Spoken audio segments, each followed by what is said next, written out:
எல்லோராலும் ஆரண்டே என்று அன்போடு அழைக்கப்பட்ட நல்லக்கண்ணனுடைய இயற்கை தினங்கிற செய்தி மிக துயரமான செய்தி. ஆனாலும் அவர் 100 வயதை கடந்து 101வது வயதில் இப்போது இருக்கிறார். நிறைய வாழ்க்கையை வாழ்ந்திருக்கிறார். மாணவ பருவ காலம் தொடங்கி தனது பொதுவாழ்வை தொடங்கிய தோழர் ஆரண்டே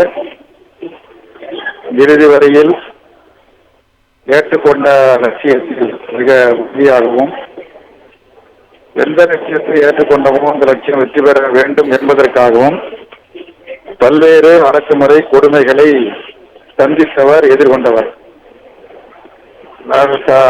ஆயுள் தண்டனை அவருக்கு வழங்கப்பட்டது. தலைமுறை வாழ்க்கை மேற்கொள்ள வேண்டிய நெருக்கடி ஏற்பட்டது. தலைமுறை வாழ்க்கையில் அவர் கைது செய்யப்பட்டபோது போலீசார் மிக கொடுமையான முறையில் அவரை துன்புறுத்தினார்கள்.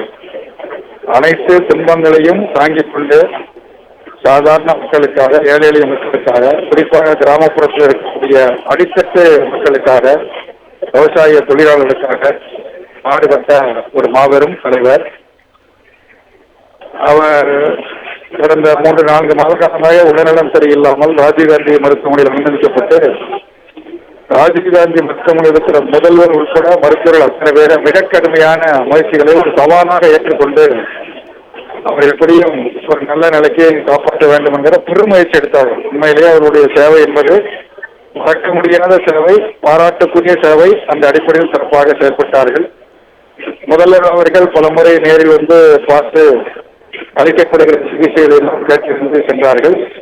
நேற்று முன்தினம் இரவு கூட முதலமைச்சர் வந்து நேரடியாக மருத்துவரை பார்த்து விட்டு தான் சென்றார்கள். மருத்துவர்களை பல்வேறு முயற்சிகள் பொழுதும் அவரை காப்பாற்ற இயலவில்லை. இயற்கையோடு அவர் போராடி கொண்டிருந்தார். இப்பொழுது இயற்கை வென்றிருக்கிறது என்றுதான் சொல்ல வேண்டும்.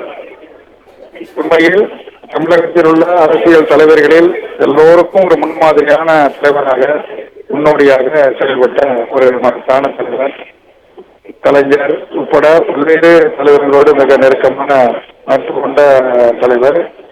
எல்லோரையும் அவர் மதிக்கக்கூடியவர். இவரையும் எல்லோரும் மதித்து போற்றினார்கள் என்பது எல்லோருக்கும் தெரியும்.